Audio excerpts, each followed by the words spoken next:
Hola Daniela, ¿cómo está? Muy bien. Muy bien. ¿Y usted? Muy bien. Also, let's switch to English. But we are now at your home here in Costa Rica, and but you have studied in Finland, isn't that right? Yes. So what is your story with Finland? What's my story with Finland? Wow. I grew up in a family that it's within the educational kind of like realm. And since I was probably like 10 years old or something like that, I remember my dad particularly talking about how important and like value the educational system in your country was. So that's kind of how I started getting like dipping my toes into Finland. Okay, As a excellent. kid, yeah. Did you do some kind of a research about different options? You didn't choose like America like many others do here in Costa Rica. How did you end up to Finland especially? Yeah, okay, my research. So US was probably crossed from the very beginning. It didn't even cross my mind. Okay. Because we are a very kind of like Americanized country, and that was not going to give me any sort of like integral value to my profession, to my life.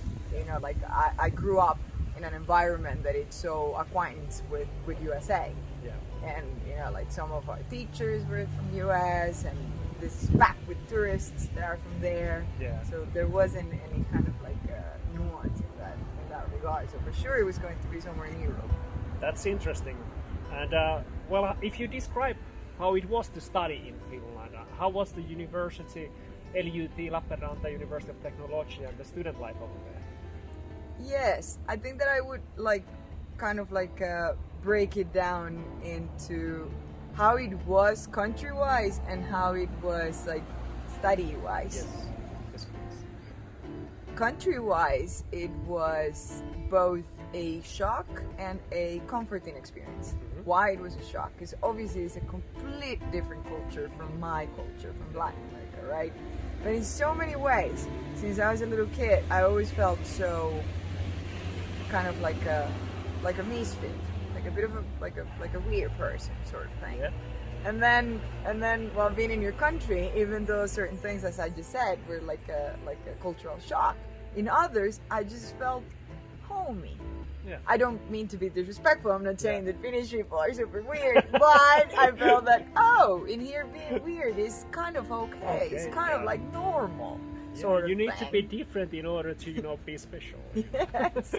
So in that aspect, it was a combination. You know, it was a mixture of feelings of me feeling, you know, like homesick and not understanding so many things. We have no respect towards time, for example. You know, 5 can mean 5 or 15 plus 5 or maybe even 6. Yeah.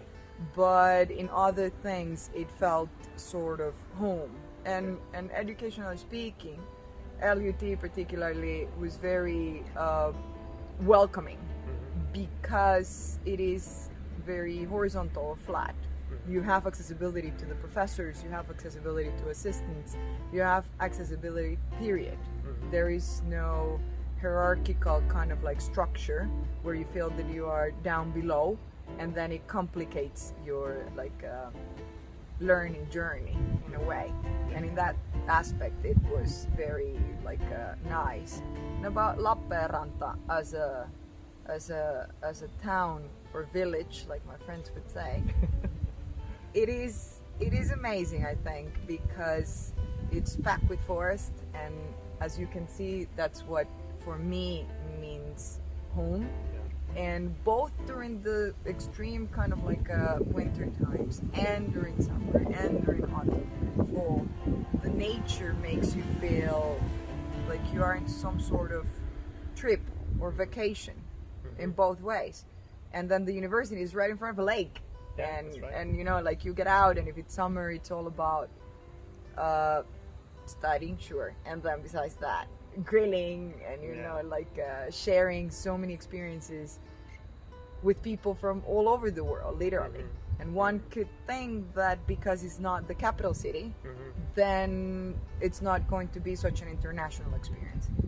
But totally not true. there were people from literally all over the world. Other people from the Nordics, obviously Russia because it's the neighboring country. Then many other parts of Europe, a lot of Germans, Dutch people, French, Spaniards, and surprisingly for me, there was people from Latin America, Peru, Chile. It was very interesting in that sense. Very good. And it has been chosen as one of the kind of the greenest campuses on Earth, and also they have these values of like saving the world and stuff like that. That has been I don't know how it was when you were a student there, but recently during the past years that has been now like their goal to kind of to save the world with innovations and educating people and doing the research. So I guess that also matches pretty well like the Costa Rican mentality and lifestyle. Yeah, I guess you're right. I suppose that if you could think that universities do have a business model in a way, I guess that their business model is to somehow collide the engineering part with the business part. Yes. And from the perspective of the like green sort of idea, there's a lot of engineering going on, thinking about how to innovate with something that will be a positive impact for the world. For instance, now they are making gasoline out of thin air. That's something like one of the newest innovations, and they are making protein, like food, out of thin air. Oh, I didn't know about the protein. That's very interesting. Cool. Yeah. I think there's a lot of innovations that are like born there that people don't even know about. Yeah. So if we think about a little bit money matters and return on investment, you mentioned about the business. So how do you see personally like your investment of your time, of your money, was it worth of it in Finland? Oh, definitely, in so many ways. To begin with, the enrichment of cultural dexterity, because you are inevitably pushed into trying to fit and coexist with a very different culture from your own, and then there's so many people from all over the world that just in that regard it's already a definite like plus. And then even though Finnish people are extremely humble and usually you guys don't talk about how cool you are or we created Polar or Nokia, it's actually a town in Finland, not some Japanese word. By the way. Nice. Yeah. You don't like see maybe how valuable it is to have that line added into your resume. Like that particular line where you graduated and tried to become a bit better, so to speak, by struggling and taking the challenge of graduating in a university where the educational system is way above your own. How did that prepare the degree you for like further challenges in a working life and your career? I think that it really gave me a lot of added value because we were compelled to work with certain companies prior to graduating, so it wasn't all about the academical part. And you had already to work in projects with people from everywhere. I think it was very interesting even for like the Finnish people, because they were forced to speak in English and they were forced not to work only with Finns, and they had to mingle with international groups. And it gave you kind of like a brush of what was going to happen in the future, that even though Finland is in Finnish language, and obviously it makes it complex for you to work there and so on and so forth, the products, the services, or the processes that are innovated in your country are inevitably pushed to be international. So by doing that kind of like work in the last year of the master's, in my case, you start understanding the power of being there, because then you are more kind of like in the kernel of understanding international commerce and international business with a very engineering driven country. Okay, that's excellent, very interesting. And what happened to you after I mean like your life after graduation from LUT? So what was the next step in your life? I did my thesis for how do you say it in English? The technical. Yeah, I don't know. It's kids making science with universities and stuff like that. the center of research of technology sort of thing. And I think that my particular case has a very personal story there in the background, where I had to at some point quit the country and come back home because of personal matters. But I think that it's a very important question, because for foreigners it is a bit complicated to get a job once you're graduated. A lot of people say that it is because of the language. A lot of people say that it's because of the culture. I don't know if it is both a combination or just a lack of being persistent. And you know, if you have a clear north of what you want to do, necessity is the mother of everything in life, and I suppose that you're capable of learning the language. If what you study, it forces you to do so, and else you'll figure it out. I think that I could have just stayed a bit longer and keep on working there if I would have persisted. And that being said, I'm not away from the country. I will definitely come back, and I am looking forward to get myself either into collaborating with an existing company, or why not be an entrepreneur myself. Yeah, all good choices. And so you think that you have a good foundation of making basically what you want in life.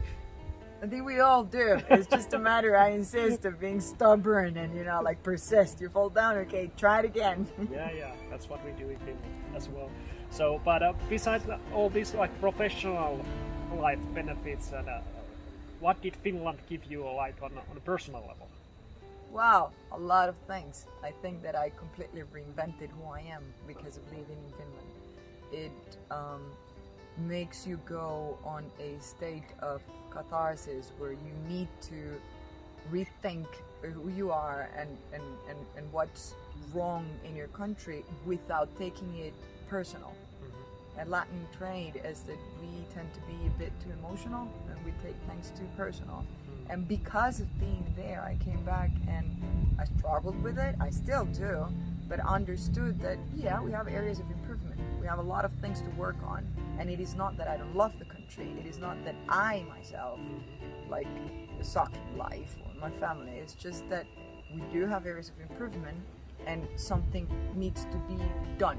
So in my case, I struggle in between, I want to go back to Finland tomorrow, but should I stay here and utilize everything that I've learned to help my country, my people, and my region to be better?